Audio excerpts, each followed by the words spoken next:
In Wolf Sports Network, live from the University of West Georgia in Carrollton, now an Odyssey station. We're back, baby. It's season 6 of Sports Out of Pocket, where the takes are cold and there is zero chill. That's right, we're back with controversy. We're calling out the fakes, the frauds, and the failures. Cash or Trash is back too. Your takes, your trades, we judge it all. And we're bringing you stats, smack talk, and sleepers in our segment, Fantasy Football. And then we take you down to the 2-minute warning, where we try to plead our case on horrible sports takes. And we're melting the ice with the return of Fire Me Up. And you already know we bring you the coldest interviews in sports radio. This is the Philly Sports Guy. This is former MLB All-Star Justin Masterson. Hey, yo, what up? My name is Josh Martinez from Z100 New York. What up, guys? It's Tyrell Adams, former UWG linebacker. One vet, 3 rookies. Sports Out of Pocket Season 6. Zero chill. What is going on, everybody? Welcome to Season 6, Episode 5 of Sports Out of Pocket. I'm your host, as always, Jackson Voles. And I look around the table, the most amazing cast I could do this show with. To my left, making us sound good, Michael Miller. Michael, how's your day going, man? It's going great, Jackson. How are you doing? I didn't expect a rebuttal question. Nobody ever asked me how I'm doing. Oh. I'm doing fantastic, Michael. And to the right, I have Mr. Grady Hamilton. Grady, how's your day going, man? It's because nobody cares how you're doing. My day's doing pretty good. Georgia's playing Alabama this week, so I'm already praying. I'm lighting candles. I have my altar of Kirby Smart in my room, so I'm ready. You know, I'm surprised you didn't say it was a Kyle Pitts altar. Dude, Kirby Smart is a little bit higher than Kyle Pitts, I'll be honest with you. A little bit higher? Yeah, with what he's doing to the Georgia Bulldogs, it might be a little bit higher. That's controversial. Oh, speaking of Kyle Pitts, dude, hold 1 second. Richard agreed to play me in pickleball for Kyle Pitts. He finally stopped being a coward and accepted my... And Richard, you are in danger. Richard, you are in danger. Grady, if you need me to do a hype trailer, any social media for that, I will do that. But across from me, back from New York, JT Groves. How was your trip, man? Dude, it was awesome. Got to witness my sister getting married. It was a great time up there. Got to go over to Canada. Got to see Niagara Falls. It was a great time up there. I'm glad you had a great time, and congratulations to your sister on getting married. Thank you, man. It means a lot. But we're going to get into the show. I'm just here so I won't get fined. We're in here talking about practice. It's time for the latest sports controversies. Now, in this week, for the latest sports controversies, we are going to kind of curate to the NFL. We talked about this guy past couple weeks, Jackson Dart, Russell Wilson, the whole Giants situation. If y'all do not know, Jackson Dart was named the quarterback for this week, and not just for this week, but for the rest of the week. What does that mean for the New York Giants? What does that mean rest of the season? Rest of the season. I realize why I said rest of the week, rest of the season, rest of the 12 some-odd games that's going on. What does that mean for the New York Giants? What does that mean for Russell Wilson? And I'm going to start with the guy who has a favorite team in New York as well, the Buffalo Bills, Mr. JT Groves. Controversial. Giants aren't a New York team. The Bills are the only New York team. Oh, yeah, you're right. But I do like, I'm going to be honest, I like the move of trying to start Jackson Dart, not just for this week, like you said, but for the rest of the week, as you said. The rest of the week. But for the rest of the season. Yeah. I really like the move. I think Jackson Dart needs to start getting some more games under his belt. I think that last week was kind of rough for Russell Wilson. And, I mean, they're giving him a tough contest. They're going against the Chargers, who have a great secondary. They've always had a great defense. I like the move of having a rookie quarterback come in and just see what he can do. And if he can start to perform, they might make a push to 7 wins max. There's no reason that he shouldn't have already been starting. Like, I love Russell Wilson, but he's like a veteran mentor at this point in his career. He's not going to be leading a team to doing anything as a starting quarterback. Like, I feel like he could have told that when he was leaving Denver. But I love Russell Wilson. He was like my favorite quarterback growing up, and I'm from Georgia, but I love the Seattle Seahawks because of Russ, how he's moving to the backfield. But he's just too old, man. It's time for him to go.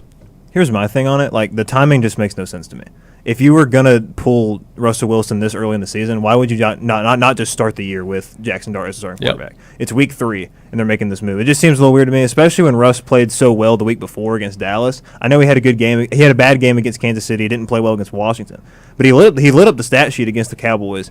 And at this point in the season, like, I don't know, like, I don't really feel like Jackson Dart was NFL ready out of college. You know what I mean? Like I feel like he needs that time to develop and learn from somebody. So just the timing just doesn't make any sense to me. Look, I want to piggyback off of that. The reason why they started Russell Wilson for the first couple games is, I mean, he was a serviceable quarterback for Pittsburgh last year. I mean, he helped lead them to the playoffs. Not saying he led them to the playoffs. That was due diligence by the defense. But Russell Wilson was a serviceable quarterback, and he's a really solid quarterback. He's been a solid quarterback, and I hate the Broncos Russell Wilson hate, because he played like a top 5 quarterback while he was in Denver. Whoa. Statistically, he had a top 5 quarterback. We haven't gotten a 2-minute season. warning yet, Jack. Wait, Yeah, what's hold on. what's the Giants' record right now? Though? Statistically, he played like a top 5 quarterback in Denver. What's the Giants' record now?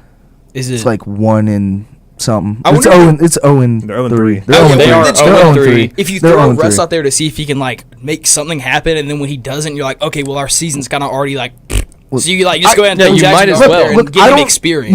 You know, Russ played a terrible game, and I don't necessarily think it's an all Russ problem, because we saw it. We saw with Daniel Jones what he did with the New York Giants. Like, he was really solid the one year he went to the playoffs, and then the next year he was absolutely, completely dog garbage. And now so look at him. now he's doing great in Indianapolis. So it could be an organizational thing, and I kind of want to ask, do y'all think it's an organizational thing or a QB situation? Because we see Daniel Jones having success in Indianapolis now with a new organization, changing scenery. What are your thoughts on that? I want to say, as much as I love Brian Dable, he used to be in Buffalo. I think the Bills have gotten a lot better since they got rid of him, and I think that kind of curse has went to the Giants, to where they just can't perform at all. And as long as Brian Dable's there, I don't think they're ever going to be a playoff team. Yeah, I mean, I guess I agree with that. There's no way you can like look at quarterbacks that just keep going through there and they keep having like no success and be like, well, it's obviously just the quarterbacks every single time. Like you said, last year Russell Wilson, he's not a bad quarterback, but for a franchise like the Giants, you just need something better than like Russell Wilson's not going to be able to carry a team that's like that bad. You're not going to have any quarterbacks. Like, I don't think Brian Dable's a good coach, and I think he's going to get fired this year at some point. But, like, I'm not going to sit here and say that he's the reason that Daniel Jones is bad here when you have situations like Baker Mayfield and Cleveland couldn't do anything. And then he goes to Carolina, and he wasn't really that good there either. Then he ends up in Tampa Bay, and now look at – I mean, right now he's playing like a top 5 quarterback right now. Baker Mayfield? Yeah. Yeah. So you see situations where quarterbacks start out in a spot, and it's not too good, and then they move, and they learn, and they develop, and they get better. If Jackson Dart does flop, though, I think you would have to say Brian Dable has an issue with quarterbacks. But, like, I'm not going to say he has a quarterback issue. I just think he's just not a good coach. Brian Dable's career is resting on Jackson Dart's performance the rest of the season. Well, yeah, I mean, obviously Brian Dable was on the hot seat even before that situation. I mean, some people are better fit as offensive coordinators or defensive coordinators than head coaches. I mean, we see it with Arthur Smith. Arthur Smith wasn't the greatest head coach, but he was a really solid OC in Tennessee, and he's a really solid OC in Pittsburgh. So, I mean, I don't. It could be an O-line issue. I mean, Giants have never had a great O-line, but Dable, I mean, I feel like he's a better fit as an offensive coordinator. I mean, we saw it with Buffalo. We saw it with him and Josh Allen. I mean, Josh Allen has continuously put up monster seasons, even with the departure of him. So I want to kind of backtrack to Russell Wilson. So I mean, there's a lot of speculation that after Joe Burrow went down and Jake Browning hasn't had the greatest performance in Cincinnati, would you see a Russell Wilson trade now, given the announcement of Jackson Dart being on the team and the starting quarterback for the rest of the season, not week, season? Do you see a move of Russell Wilson to maybe a Cincinnati type destination? I feel like you kind of need a veteran quarterback in that locker room to be able to mentor him. And I love Jameis Winston to death. But look at the guy. Like, come on, that's not the veteran quarterback that I want to be. He's a locker room guy. He's a big locker room guy, but not the veteran quarterback that I want to see anywhere near a young prospect like Jackson Dart. I feel like unless like Cincinnati comes to the table with a really good offer, keeping Russ around would be beneficial for the future of the team. And I think Jake Browning's a serviceable quarterback for now. I think until Joe Burrow does come back, obviously this season's probably down the drain already for Cincinnati. But Joe Burrow's still a great quarterback, and I don't think you need to bring in another quarterback that's probably going to perform just as well as your current backup. Because I'm big on Jake Browning. I think he's been serviceable. Last year when Burrow went down, he was a great quarterback, and we might not have seen it against the Vikings, but the Vikings have a great defense. Didn't he throw like 4 interceptions in 2 Yeah. games? The Vikings have a great He's defense. got balling out. No, They had tough. I know this isn't cash or trash, competition. but They had tough competition. like if I were Cincinnati, I would not be offering a trade for Russell Wilson because like here's my thing on Cincinnati. Even if they got him, like he'd be an upgrade from Jake Browning at like 100% in my opinion. I just don't think they're good enough without Joe Burrow to win anything. Like I just think this team relies like they need an elite quarterback to carry them. Yeah, they have a lot. Yeah, they have a lot more stuff they need to work on other than quarterback. They need to work on that defense if they want to go anywhere. Yeah, well, yeah, I know that, but I mean, like, I know it's different, like a different system to back to the early 2010s Bengals, but like Andy Dalton was an elite quarterback, but he was still led them to the playoffs. I know it's a different system, but still, like with the Cincinnati Bengals, I think Russell Wilson is solid enough to lead them to maybe an 8 or 9 win team. What I mean by that is because you got to look. I wouldn't mind Russell Wilson just chucking the ball downfield to Jamar Chase or T. Higgins or Noah Fant or guys like them, or maybe just a slight dump off to Chase Brown like every like once in a while. But I wouldn't, as a Cincinnati Bengals fan, Joe Burrow's not going to be back for another 3 weeks or another 3 months. 3 months. He's not going to be back for another 3 months. So I wouldn't mind Russell Wilson in Cincinnati. And I mean, I agree. I do think that if they got Russ, they could definitely go to 8 or 9 wins. But are they going to trade for Russ? No shot. Bengals trade for Jameis Winston. I see that is more likely to happen than them trading for Russ. Bengals signed the Cam NFL is Newton better when he's playing. When Jameis Winston's playing, hands down, NFL is better. What do you guys think about the quarterback situation in Atlanta? Kirk Cousins coming into the game. Ooh, yeah. I do want to talk about that one a little bit. What do you got to say about it, JT? What do you Michael Penix did not look great, and I feel like a lot of Falcons fans are overreacting a little bit. Obviously a horrible game against a very bad team in Carolina, but it's one game, and it feels like a similar situation to what we just saw with the Giants, and where Russ had one bad game. And now he's getting swapped out for a new quarterback. Penix had one bad game, and now everyone's like, "Oh yeah, throw Kirk in, get Kirk in the game." It's like, are we sure we want to do that? It's a different situation. Penix has only had six or 7 games under his belt so far in his career that he started. It's a different situation, and when I say it's a different situation is the Falcons signed Kirk Cousins to a 4-year, $180 million contract. They're not going to want that to go to waste. I mean, they signed him for 4 years, which was a dumb decision, which was a stupid decision, because Kirk Cousins was coming off an ACL injury, out for the entire season when he was in his last season with the Minnesota Vikings. So I wouldn't say it's a similar situation. It's similar in the fact that with the benching aspect, I don't think it's a similar situation when it comes, because Russ was signed for a 1-year deal.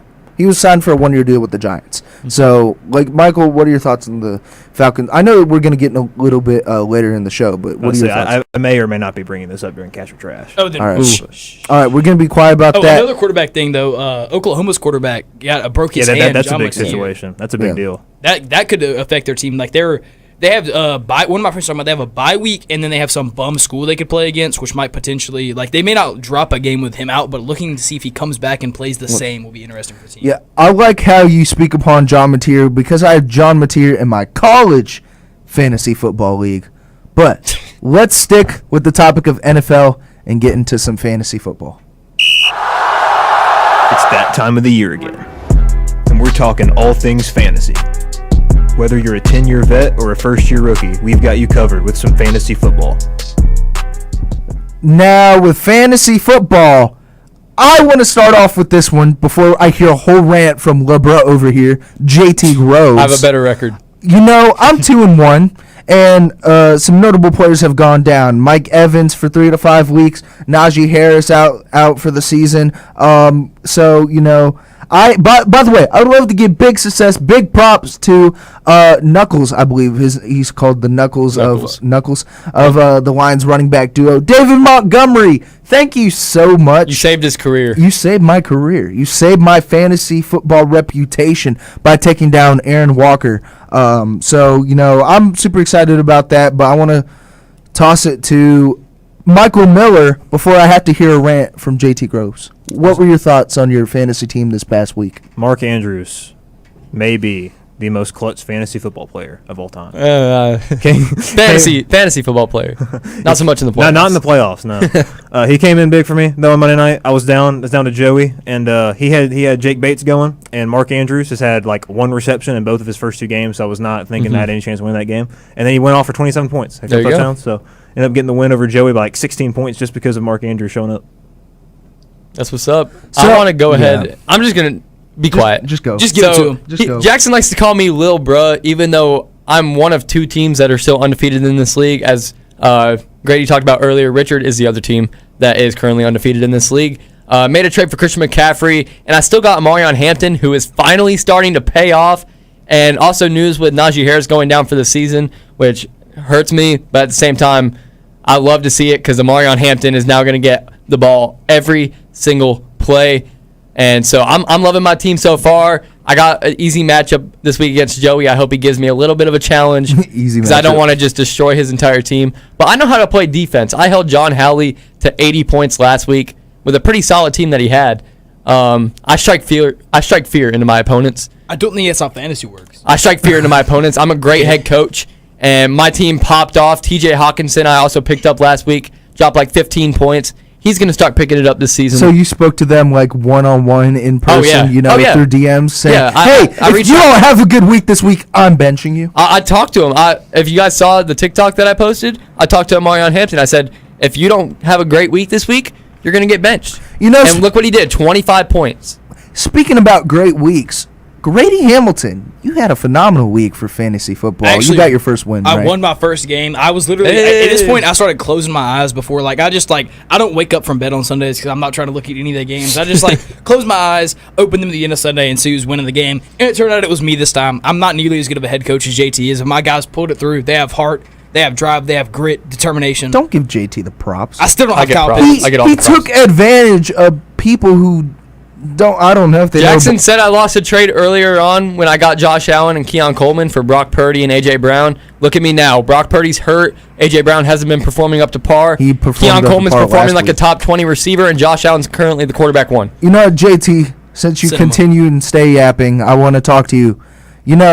Fantasy football starts and sits. We talk about this every single week. We didn't get the opportunity to talk about it last week, but who are some players that you believe should start and sit for people's fantasy teams across? So, obviously, you got to look at Marion Hampton. He's a big guy that just had a great week, and he should have been starting for you already.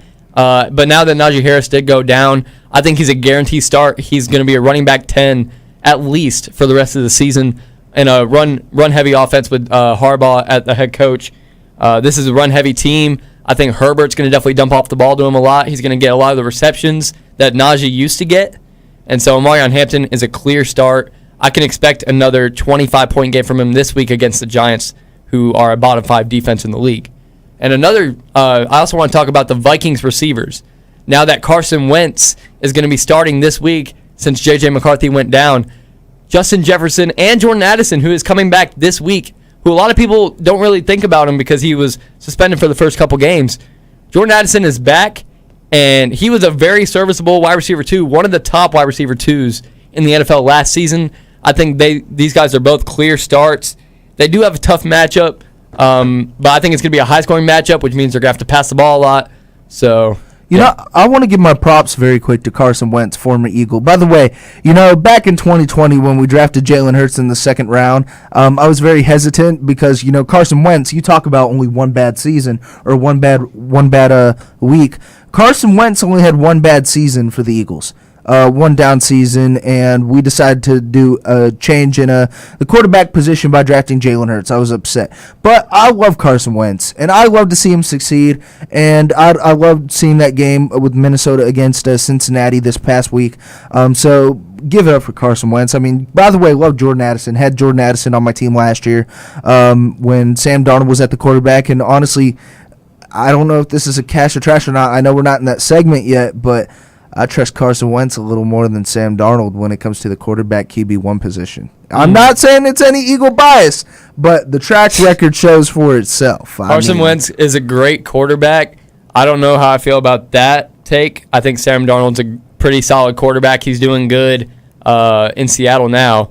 But at the same time, I want to go back to what I was talking about with the Vikings receivers because I wasn't done talking. Okay. So Justin Jefferson, they're going against the Steelers, who obviously have a great defense. They got Jalen Ramsey now. He's going to be on Justin Jefferson, which even opens up Jordan Addison even more, and also T.J. Hawkinson opens him up a little bit more. They have those weapons. Jordan Mason at running back. I don't know if I'd start him. He's probably my sit of the week. against a very great Pittsburgh run defense. But now that Aaron Jones did go down, Jordan Mason will be starting to get more of those touches. So later on in the future, he should be a starter for you every single week. So, Grady, I want to ask you about a little more in depth about your fantasy team this week. How are you feeling heading into your next matchup? Oh, I'm actually projected to beat Schrader, which means he's a certified bum because my team is buns. And if you're trying to lose to me, then you're not coming for nothing. Let me check my team. I'm pretty sure Jalen Hurts is projected to have a pretty good week. They're playing against some bummy Tampa Bay defense. Good luck with that. Baker Mayfield, try to come back on that. Jahmyr Gibbs is playing in Cleveland, which might be a tough look. JG tried to send me a trade, which didn't make any sense, by the way. I will throw that out there. He's trying to manipulate and scheme and connive. I still have DeMario Douglas starting at wide receiver, which isn't an ideal look, but, you know. I mean, last week he didn't know who DeMario Douglas back? was. Wait, time out. Is he back now? He's not on questionable. He's questionable. Y'all might be cooked now. Don't let me get. He was a full participant in practice today. Don't let me get. Grady, what's your weakest part of your team? Your running backs? No, it's my wide receivers right now. So let me ask you. You want Brian Robinson Jr. and like Cooper If you Kupp. ever try to trade me Brian Robinson Jr. again, I'm never talking. Brian to you. Robinson I swear on Jr. my life, I'm never talking to you and again. Cooper Kupp. Cooper Four. Kupp, who's really, really solid. Who's your top wide receiver? Who's like the top wide receiver on your team? He has Malik Neighbors. I have Malik Neighbors. Is Xavier Worthy whenever he comes back? Ooh, Malik Neighbors for Brian Robinson Jr. and Cooper Kupp. DeMario Douglas? He just said he has a receiver issue, and now you want him to trade away his wide receiver one for one wide receiver. For one wide receiver. For Cooper Kupp and like, I don't know. Michael, how are you feeling about your fantasy? Well, Cooper Kupp's very inconsistent. He had 1 week where he's had over 8 points so far. I was talking to Grady.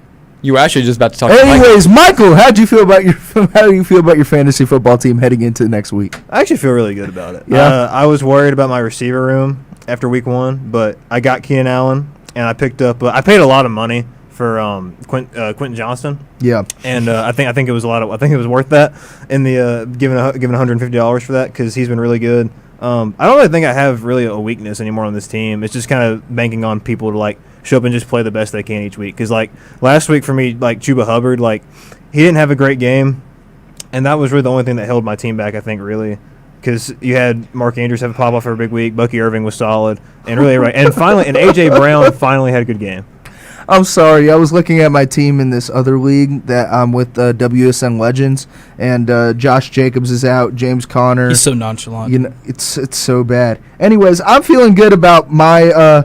After seeing John Halley put up only 80 points against JT Gross, John Halley's my team that I'm going against. Yeah, but you're not as good of a head coach. You don't strike fear into your other I strike fear into my players. Your team's not very physical. Into your own players? You know, I sent T. Higgins a really strong message on Instagram saying, "Hey T, big fan by the way.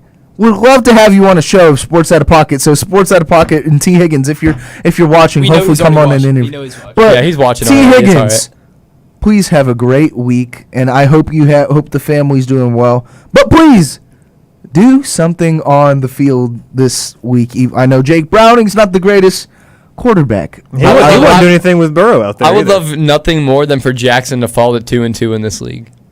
It'd be fine. It'll be so fine. Honestly, I'm kind of trashing that Bengals wide receiver core. But speaking of cash or trashing, we'll get into that after this ad break. So stay tuned, show some love to the other shows, and we'll be back soon. This is JT, and as Marv Levy once said, "Where else would you rather be than right here, right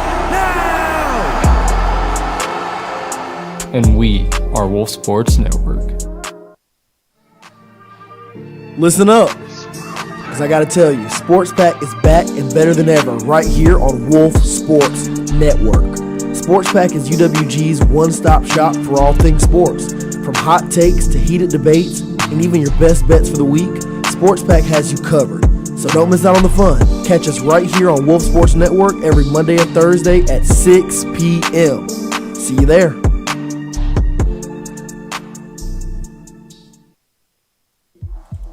From the first whistle to the final buzzer, Wolf Sports Network brings you the action you crave.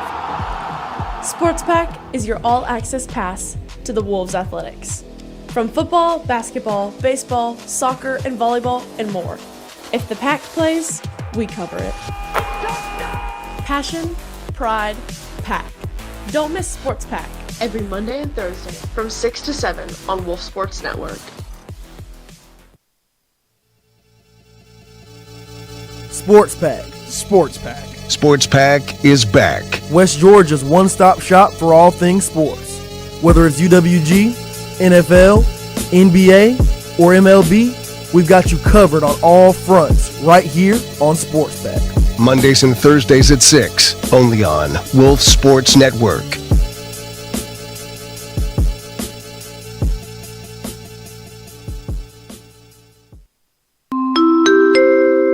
Welcome aboard to Sports Out of Pocket Airlines, your nonstop flight to the highs and lows of the sports world. This is your Captain Jackson Vole speaking, and this is Flight Path, where we chart every climb and dive, teams taking off to championship skies, and players hitting unexpected turbulence. Buckle up, sports fans, and fasten those seatbelts, because when the whistle blows, we're cleared for takeoff. Listen to Sports Out of Pocket every Wednesday at 6, only on Wolf Sports Network. Will our mouths write a check that we can't cash? Find out when we answer the question on everyone's mind. Cash or trash? Now this week for Cash or Trash, we're going to stick with the topic of NFL quarterbacks, and we kind of touched upon it a little bit in fantasy football and a little bit in controversy, but I want to throw it to one of our biggest Falcons fans on the show, actually our only Falcons fans, the only Falcons fan on the show that I found out was a Falcons fan. Alert, Grady is not a Falcons fan. According to Grady Hamilton, he's not a Falcons fan. I have a bag on my head and I'm hiding. If anybody asks me, I'm denying it. But I'm going to toss it to our only true Falcons fan, Michael Miller. What's your Cash or Trash for this week? All right. So we kind of talked about it at the beginning of the show. Here's my thing. I don't like to have knee-jerk reactions to things. Or I don't like to just watch one game and make a bunch of conclusions about a team or a player. However, I was thinking about this before the Carolina game. When we look last year at Kirk Cousins, when he was starting at the beginning of the year, when he was completely healthy, and even then, I would argue he probably wasn't 100% healthy because his Achilles was still kind of bothering him. But when he was mostly healthy, this offense was humming last year. 500 yards against the Tampa Bay Buccaneers last year on that Thursday night game. We were 6-3. He was carving up the Cowboys. He was playing really good football up until he got hit in that Saints game. And so my Cash or Trash would be, if Kirk Cousins truly is 100% healthy right now, he is a better option than Michael Penix at this current moment. I don't want to go first. Grady? I guess I'll go first here. So that's interesting to say that about Kirk Cousins. I think he's a very hit or miss quarterback, kind of like regardless of if he's injured or not. He kind of plays like that a lot of the time. When you guys called my name, I forgot everything I was thinking about at the time, so I'm trying to remember what I was about to talk about. I think he could be very well a good quarterback, but I think you can't really be thinking about just right here, right now, if you're the Atlanta Falcons, because it's just kind of hard to me to look at this and be like, yeah, we shouldn't start Michael Penix when he's the future of the franchise, in my opinion. He's a very good quarterback. He showed that in college. He has that dog in him. Can I help you, Jackson? No, continue. Okay, that's what I thought. He has a dog in him. He's a good quarterback. I just don't know if I can if I could justify starting Kirko just because we spent $100 billion on him. That just doesn't make sense to me. I also want to bring up, Michael, you said that game where they threw 500. What day was that on? It was what kind of game was it? It was a Thursday night game. It was a Thursday night game. That's primetime Kirk. That's not Kirk Cousins. That's primetime Kirk. Primetime Kirk will pop off. Regular season Kirk, when it's not primetime, he's not a great quarterback. And Michael Penix is definitely a solid quarterback. Maybe not the quarterback of the future for the Falcons, but right now he had one bad game, and he's going to do that. Like I said, he's only 6 or 7 games as a starter so far in his career. I think that he's going to be a better quarterback, so I'm going to trash his take. Would you suggest a 2-quarterback system where they start Kirk Cousins in primetime games and MP5 every other game? That might be a pretty good idea. Can we get Grady in the head coach's office? Dude, I'm looking up something down here. Look, I think it's a situational thing because, you got to have the implications about – Grady, you have to have the implications about spending $180 million on Kirk Cousins. And then you also spend a first-round draft pick on Michael Penix Jr., so, it's a win-lose situation. But, if we're talking about a starting quarterback position for the Atlanta Falcons – I saw a lot of solid flashes early on in the season last season in Kirk Cousins. Kirk Cousins did pretty well against the Eagles defense, early on last season. And then some things had happened, and everybody was talking about, was Kirk Cousins injured, or like the whole injury situation with Kirk Cousins. But Kirk Cousins is a really, really solid quarterback. I think Michael Penix needs a little bit, maybe more time to develop. I don't know. I mean, he saw Kirk Cousins. He was a backup to Kirk Cousins for a little bit. I don't really know. Because from the sample size from what I've seen, I like Kirk Cousins a little more. But how many more hits can Unk take before he starts falling apart again? Like, he's 37. That's valid. You know what I'm talking about? Like, I know he's good to start, like right now when he's healthy, but the next time a defensive line that absolutely just lays into him is his Achilles falling off the bone. You know what I'm talking about? Like, I don't really... And who do the Falcons play this week? Washington. Uh-oh. Who's That's there? a really solid defense. They have a very, very good defense, but they also have some older guys. But they have guys that will get to the quarterback, whether you like it or not. And I don't know about the Falcons. I don't know if their offensive line's very good. But if Kirk Cousins is in and he takes a couple hard hits, he's going to go down again. So I'd like Michael Penix back there a little bit more. When I'm watching Michael Penix so far this year, like it feels watching him play feels like watching Kirk Cousins play at the last couple games he played last season. Like Penix right now to me looks just like there's just a tick off. Last year when he came in and played those last 3 games of the season, he sparked the offense for sure, but he didn't have any hesitation. When he wanted to make a throw, he made the throw. He stepped up, played really. He just played carefree is what it seemed like to me last year. It feels like this year he's playing like. It's like he's holding on to the ball a little. He's playing too a little long. scared. Yeah, that's what it seems to me anyway when I'm watching him play right now. Yeah, I mean, I agree with that, I guess, but I don't know. Like, watching him at the end of that Tampa Bay game inspired me as a Falcons fan. I've never been inspired by Kirk Cousins unless he has a chain on after the game. Like, I don't know what to say. I feel like as a Falcons fan, you kind of just gotta move forwards past Kirk Cousins and just look at them both objectively. And I think if you're looking at that, I feel like it's one bad game, and I think other than that, MP5 has been playing better overall. And I don't want to say this one more. Goodness gracious, man, I cannot talk, dude. Goodness, oh, my goodness. But I was just want to say this one last thing about Michael Penix. I'm not punting on Penix. I still like Michael Penix. I think he is the future of this team.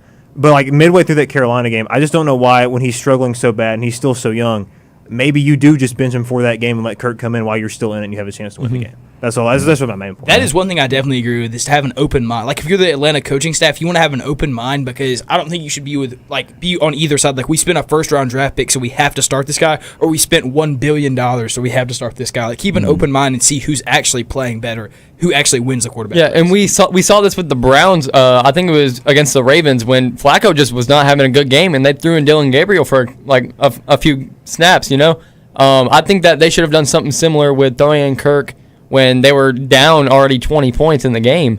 Like, you got to try out Kirk. Obviously, if Penix isn't working out for you and it's going against Carolina, I'm sure Kirk Cousins could probably put up a couple points, but losing 30-0 against the Carolina Panthers in 2025 is just not what you want to happen.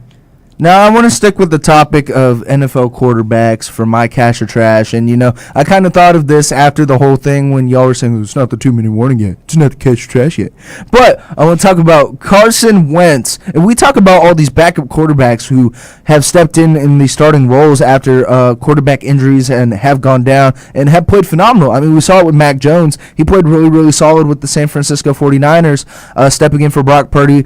Carson Wentz put on a masterclass against the Cincinnati Bengals with Justin Jefferson. I mean, throwing for 2 touchdowns for Carson Wentz, so shout out to him. So I want to ask this. Carson Wentz would be a better quarterback, 1, than Sam Darnold. Yes or no? Cash or trash? I'm trashing this take. I don't think that... I love Carson Wentz, and I love his story and how he came into Philly and he led them to the playoffs. But at the same time, Sam Darnold, we saw what he did with the Vikings, and maybe that's just what you saw because of Kevin O'Connell at the head coach position for Vikings.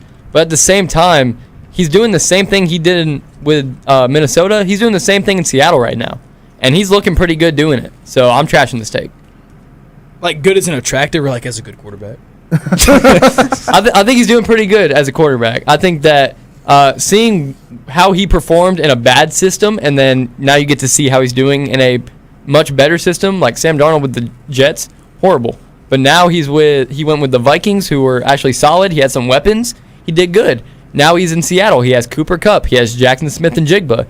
He has Kenneth Walker and Zach Charbonnet in the backfield. Like, he's got weapons there. I think Seattle has a chance to make the playoffs and possibly win the division now that Brock Purdy's out he's coming back this week, my bad. But I think Seattle has a solid shot to make the playoffs with Sam Darnold. And I think if you put Carson Wentz in that kind of situation, I don't think you have a better shot. Michael? I'm going to trash it just because of what we saw Sam Darnold do last year. Like, it's hard for me to just sit there and watch a guy tear the entire league apart for 17 weeks and then watch 14 wins, and you're going to say some guy who hasn't played in over a year. Now, Carson Wentz did play a great football game. I'm not saying that at all. It's just that, like, to me, it's one game against a Bengals team that, like, we talked about it earlier in the show. Last year with the Bengals, Joe Burrow played. I mean, could have won an MVP if he had a defense. The defense was so bad last year, that's why they didn't make the playoffs. So playing a really bad defense, and then you watch Sam Darnold do what he did last year. I just don't think you can make that claim right now. I don't know. I feel like Carson Wentz is in a similar situation he was in with Philly, his early years in Philly when he had a solid 14-win season. Carson Wentz was backed up phenomenally by a great defense, Vikings having a phenomenal defense as well. And obviously Carson Wentz had the target such as, we talked about it earlier with the whole tight end situation with Zach Ertz. Carson Wentz had Zach Ertz in Philly. Carson Wentz has TJ Hawkinson in Minnesota. So I feel like for the time being, Carson Wentz is going to be a better quarterback than Sam Darnold. Like, Sam Darnold's been wishy-washy with the Seahawks in his first few games. He's been okay. He hasn't been the greatest. So, but this is low-key just Eagles glaze for like 1 minute straight. So I'm gonna go ahead and get to my caster trash while Jackson's keep talking about how good Carson Wentz is. If you want to keep talking in the background, you can. You're allowed to. Carson Wentz, Okay, so what I was gonna say is I'm gonna throw to college football, my one true love. I think that Notre Dame needs to be unranked immediately. They do not need to be in that top 25, and I don't think they're gonna make the playoffs. I'll start with this. I'm gonna trash it. Because I've been defending Notre Dame on this. They started the year playing against Miami and Texas A&M. They played two very good football teams to start the year. Now, the A&M game, you're at home. I think Notre Dame is a much better football team than Texas A&M, just to be honest with you. So that one's a little more inexcusable to me, and that one's definitely one that they should be punished for a little bit more. But Miami looks like the best team in the country right now, and they lost by 3 on the road. So when your losses are to 2 top 10 teams currently by combined 4 points, I don't feel like that's deserving of being kicked out of the top 25 when those are 2 really good football teams. And you have other teams playing, Louisiana Monroe or, Austin Peay or something like that. And when Notre Dame's out here playing Miami and Texas A&M to start the year. Yeah, and I kind of agree with that. I'm also going to trash this take. I think that their spot at 22 right now is very fitting for them. I think as a 1 and 2 team, you really shouldn't see those in the AP top 25. But I feel like Notre Dame's an exception. We saw them in the championship game last year. Obviously, this isn't the same team as last year, but like you said, those are 2 great teams that they played in the first 2 weeks of the season. I mean, you can't really dog on them too much. I think they still deserve a spot. Oh, can I ask a follow-up question to both of you guys? Do you see a path possible for Notre Dame to get into the playoffs at this point? Because their best game left is USC. They play Purdue, Arkansas, Boise State, NC State, USC, Boston College, Navy, Pitt, Syracuse, Stanford. Syracuse is going to give them a problem. But I'm saying, do you think that beating Syracuse and USC is enough to convincingly work their way back from an 0-2 start back to the college football playoffs? Because I just don't I think that doesn't make sense to me. I think that if they do win out and they're not really controversial games, if they can win these games and it be man, this team's actually pretty good, then they should definitely consider a playoff position. There's definitely a path for them. They number one have to win the right way. They to win. They can't win by 7 points in these games. They got to blow these teams out, and they also need Texas A&M to play really well the rest of the year, in my opinion. Because A&M, you look at their schedule, they have a path to the SEC championship game. If they can beat Texas, because that's really the only one that's the only game they have that's really scary for them. I mean, Auburn's a good team this week, but I think they're better than them, and they're at home. Having to go on the road to Austin, if they can beat Texas, they could very well end up in Atlanta. And if that happens, Notre Dame's got a great shot at getting in. And I think it kind of comes down to the situation where you have to look at Notre Dame's, who they play at the end of the season.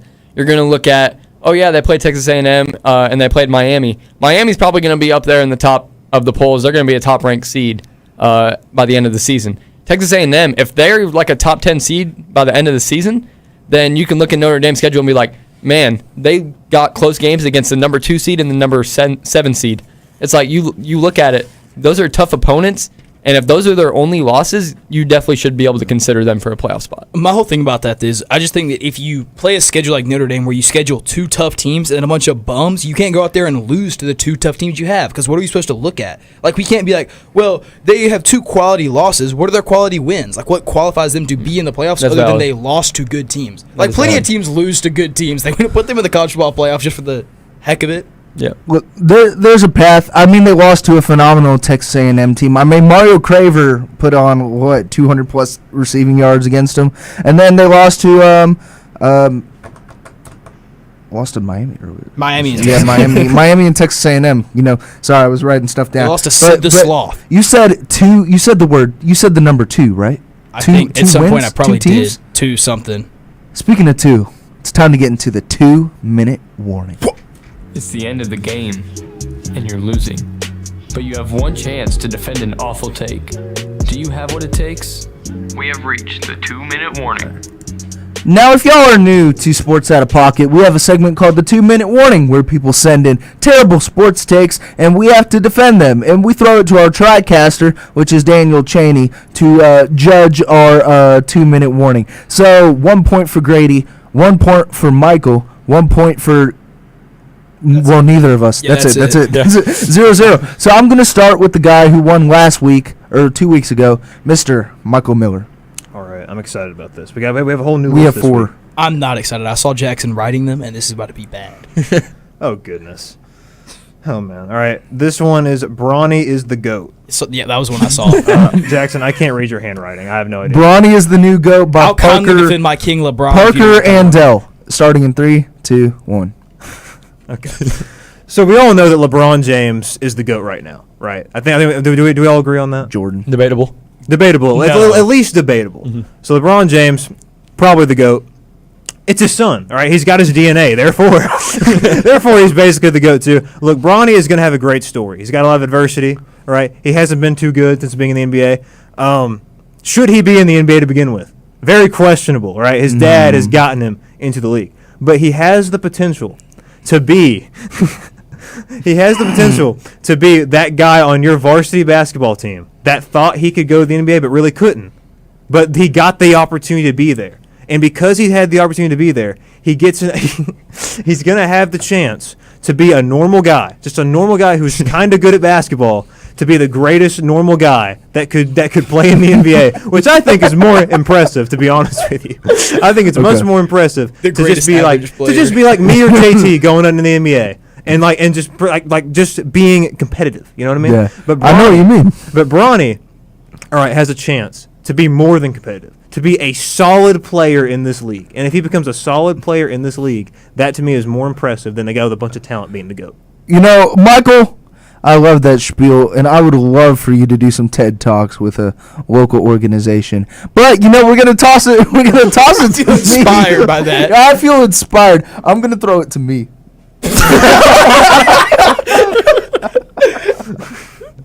Hold on. You wrote all these. You know what's in the box. All right. Oh, gosh. I actually don't know. I tried to make him as Brian Kelly, the greatest coach of all time, sent in by @JohnHalley from SportsBank. This should be good. Shout out. 3, 2, 1. Brian Kelly went stepping in for Coach O into this luxurious, phenomenal LSU, organization coaching this head football team. Garrett Nussmeier, I think will have a better, as long as he leads Garrett Nussmeier to have a better season and leads to an SEC championship and a national championship this season. Garrett Nussmeier having a better season than Joe Burrow did back in 2019-2020. I think that Brian Kelly, who, by the way, is the coach of Garrett Nussmeier, will help this LSU team and help him become solidified the greatest coach of all time. Nick Saban, who? Nick Saban was carried by all the talent on that team. Oh, yeah, Nick Saban didn't coach them. They coached themselves. They had the talent for themselves. And Brian Kelly, these guys, they have talent. But would they have talent without the enhancement of Brian Kelly? No, they wouldn't. I don't think so. Brian Kelly, I think he's going to become the greatest college football coach of all time based on this. Go Tigers. I like to point out that Garrett Nussmeier put up 23 points on Louisiana Tech. That was impressive. You know, that's very impressive. I want to say Daniel, our TriCaster, took off his headphones halfway through that because he could not understand what you were talking about. So, all right, great. All right, JT. Oh, I'm throwing it to myself. Then I'm pulling a Jackson and throwing it to myself. Okay, let's see. Oh, I got both of them. I got both of them. Key dirt. Okay, please be a good take. Falcons make NFC Championship and win South by Gavin Ellis. Gavin, why have you done this to me? Former Sports Pack member Gavin Ellis. Gavin, I don't know you, but why have you done this to me? Actually, no, never mind. Sorry, easy thing to argue. Okay, let's see. Falcons make NFC Championship. I mean, that's pretty easy. When you have the best tight end in the league and Kyle Pitts, it's kind of difficult to not win the NFC Championship. If you look at it, we've had the refs were clearly biased against us like they always are. We had some ticky-tacky losses. We should have beat the Buccaneers if it wasn't for the greatest quarterback of all time, Baker Mayfield, leading an awesome drive. He has too much grit and determination. If I'm a coach looking at that guy, who doesn't want Baker Mayfield on my team? But that's beside the point. The Falcons, as long as they don't play Baker Mayfield again, which they don't have to, I'm pretty sure, right? Yeah, they'll never play Baker Mayfield again. As long as they don't play him again, they have a steady chance of making the NFC Championship because we have a dual quarterback system where we have prime-time Kirk Cousins. No, we don't, JT. Don't stop looking at me like that. They definitely do. No, they're not. They don't. If we have prime-time Kirk Cousins playing on Thursday night and we have MP5 playing every other night, then we can't lose. Hey, December 11th, the Falcons play the Buccaneers again. Shh, Jackson, he's in the middle of this 2-minute warning. Hey, disqualify Jackson for that one. That's it. You can't win. Yeah, I win because of that. I'm not going to win. No. Okay, I'm going to keep talking. Okay, look. Genuinely, the Falcons, if they get their stuff together, I think they have a chance of actually pushing to make the NFC Championship. Championship's kind of crazy. They can definitely win the South, and I think they can make a push. As long as they get it together at the right time, it's all about being the hottest team in the moment, plus Kyle Pitts. Thank you for coming to my TED Talk. All right, JT. All right. The final one that's in there. Jackson Dart leads Giants to a wild card spot at John Joyner. Shout out John Joyner. Let's go. All right. Here we go. All right, 3, 2, 1. So Jackson Dart. Hey, I'm talking here. I'm talking to you. Jackson Dart is going to lead the Giants to a wild card spot. Mainly the fact because Jaden Daniels got hurt. So the Commanders are going to start to degress a little bit. At the same time, the Cowboys, they got blown. Well, they're not looking too hot either, They're going to start falling down. So really, the Giants are already that second team in the NFC East. And looking at the entire NFC as a whole, there's not a lot of competition for the Giants. And I think they have a pretty easy schedule all throughout the rest of the season. They actually have a top 5 easy schedule for the rest of the season. Did you just make that up? No, yes. No, yes. I think that with them replacing Russ with Jackson Dart now, I think he's very much quarterback NFL ready, like you were talking about, Michael. You said that he wasn't. I think that he is. I think that Jackson Dart, when we saw his combine performance and how he played in college, I think that he's a great quarterback. I think that the Giants are going to be that sneaky team that might sneak into that last playoff spot right there. Just because Russell Wilson obviously wasn't going to do it. The Giants are 0-3. What if Jackson Dart becomes the next Eli Manning and leads this Giants team to the playoffs and maybe even further? And we would never expect it. They have great talent on the offense with Malik Neighbors, Wan'Dale Robinson. They got Tyrone Tracy at running back. I believe he's actually hurt now. But Cam Scatabo, exactly. You're helping out my case. Why am I helping him?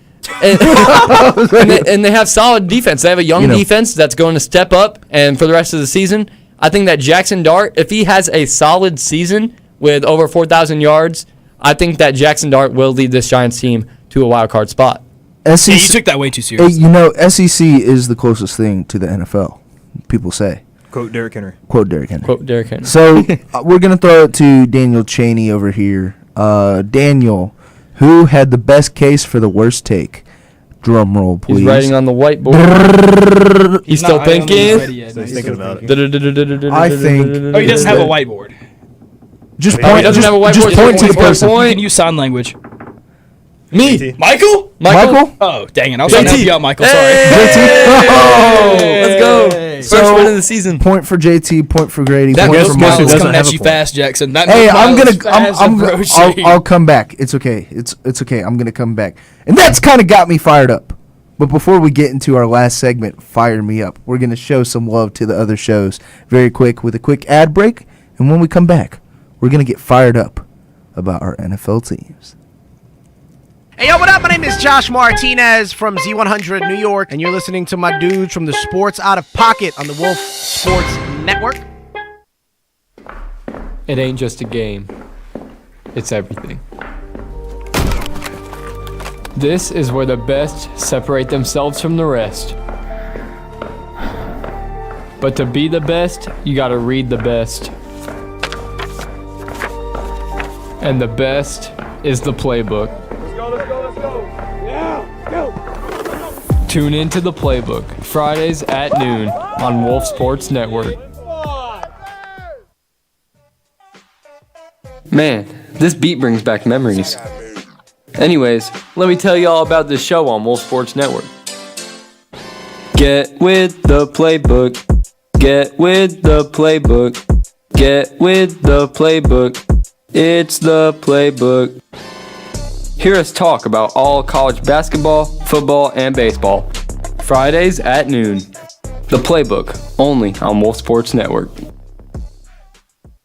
Ladies and gentlemen, we are live at Playbook Training Camp. Now we throw it down to Joey, who's interviewing head coach Brandon Dyer. Thanks, JT. I'm here with head coach Brandon Dyer. And Brandon, there have been many reports about starting punter Jackson Voss saying that he peaked in high school.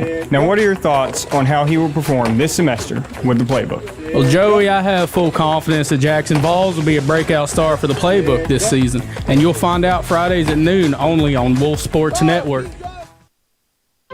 Step right up, folks. It's season 2 of the playbook, where we're talking everything college basketball and baseball and... Wait, Jackson. Dude, it's fall. And just like a playbook, I think we need to call an audible. Ready! Omaha, hot! We are talking strictly college football all semester on season 2 of the playbook, Fridays at noon, only on Wolf Sports Network. It's time to get heated with Fire Me Up. That's right. It is time to get fired up about our NFL teams heading into what? Week 4? Week 4. Week 4. The Philadelphia Eagles had one of the greatest comebacks I've personally seen. I'm not going to say in NFL history. In the words of Jackson Schrader. I'm not going to say in NFL history. In recency, I'm going to say the words recency. With the blocked field goal from Jordan Davis. That was the greatest comeback in the I've never seen a big man run that fast to the other side of the field to score that glorious touchdown versus the Los Angeles Rams. LA took that L.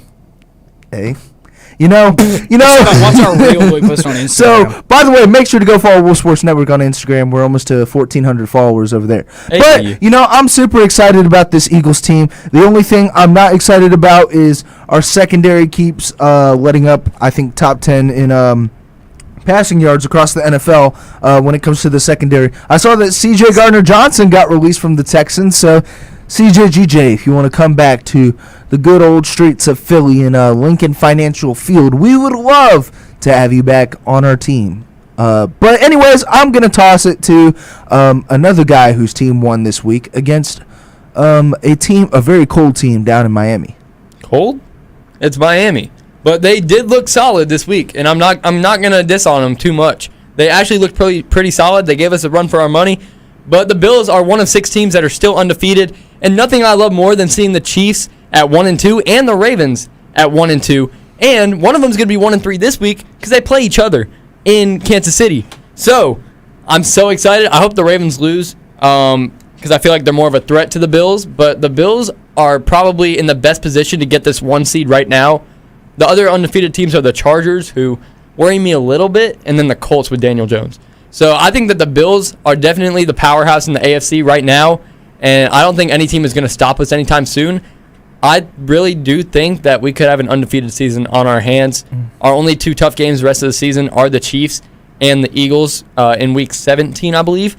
So we might even be 16-0 by the time we get there to the Eagles. You're saying the Chiefs are still tough? I think that they're a solid team, and they could still get the job done when it matters.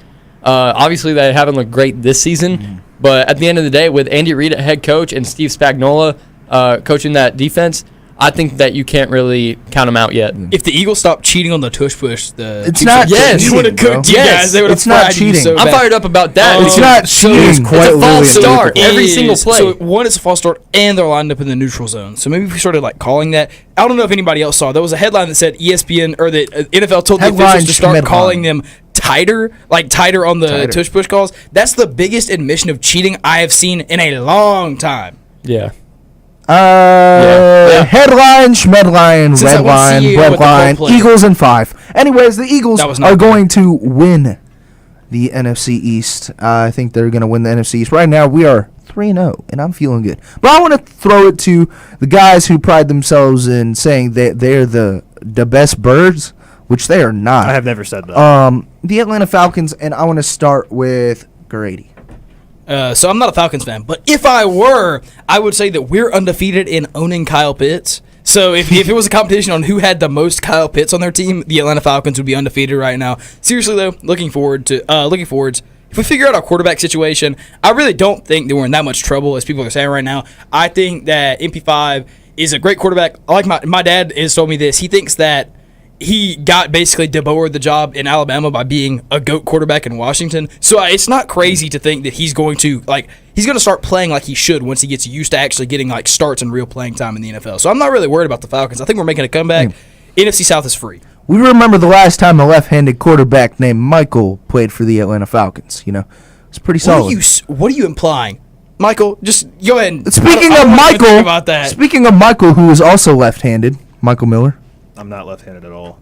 I threw a shot in the dark. Anyways, Michael, what are your thoughts about left-hand side? It was a 50-50 chance. Yeah, 50-50 chance. Michael, what are your thoughts on the Falcons and the whole situation that happened with the Panthers this past week? I want to start off with this. I've watched pretty much every Falcons game since I was keep talking. Keep talking. I watched every Falcons game since I was 6 years old. All right, 2012, and including Super Bowl 51. This past Sunday was the worst performance I've ever seen from an Atlanta Falcons football team. Now, like Grady, I don't think we're in that big of trouble. I don't think that should be hitting the panic button. I think Michael Penix will be fine. I think he'll figure it out. But we've got to win this week. You cannot fall to 1-3 and then have Buffalo walking in here. Because look, we're not beating the Bills. That's not happening. So we have to find a way to beat Washington this week. If Jay Daniels does play, he's not gonna be 100% healthy.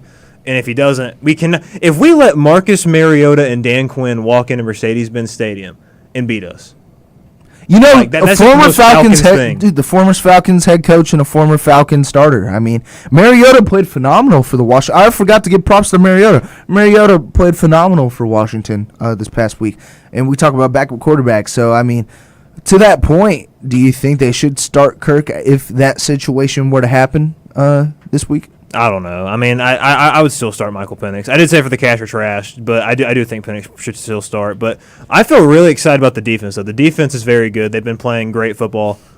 We just got to get the offense in a rhythm. And the biggest thing is Michael Penix getting the freaking play call in. We keep letting the play clock run down to 2 seconds because Michael Penix can't process what's going on. So he's got. All right, now, not too much on him. Not too much on him.